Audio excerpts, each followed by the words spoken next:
disparition de 2 nageurs à Nice. Leurs corps ont peut-être été retrouvés. À l'endroit même où ils avaient disparu en 1993, au tombant des Américains. Un spot bien connu des plongeurs, aussi beau que dangereux.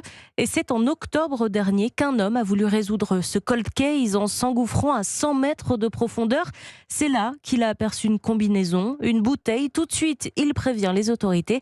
La suite, c'est Frédéric Michel, correspondant d'Europe 1 dans le Sud-Est, qui nous la raconte. Et à partir du signalement, les enquêteurs vont recenser toutes les disparitions, une 60aine. Il faut aussi replonger. Mais à ces profondeurs, la tâche est difficile et risquée pour des hommes. Une importante opération en coordination avec la Marine nationale est donc organisée. C'est un robot que l'on décide de faire descendre, guidé par des opérateurs en surface. En décembre dernier, le ROV est déployé à 103 mètres de profondeur. Il découvre un premier corps, puis un second 10 mètres plus bas. Avec d'infimes précautions, le robot remonte les dépouilles encore enveloppées dans leur combinaison. Il pourrait s'agir de Daniel et Christian, les 2 plongeurs disparus il y a 30 ans, l'adjudant Bessac de la gendarmerie maritime de Nice. Beaucoup d'indices nous font penser que ce sont eux. Les circonstances, le lieu, le matériel, la proximité des 2 corps. Clairement, là où ils se sont posés, ils ont été lestés en fait par leur matériel. À Nice, les anciens se souviennent. Richard Vial dirige le Centre international de plongée. À l'époque, ça a été une bombe. Ça a été la une de Nice Matin. Ça permet de faire le deuil complet. Et des analyses ADN sont en cours pour identifier formellement les 2 plongeurs.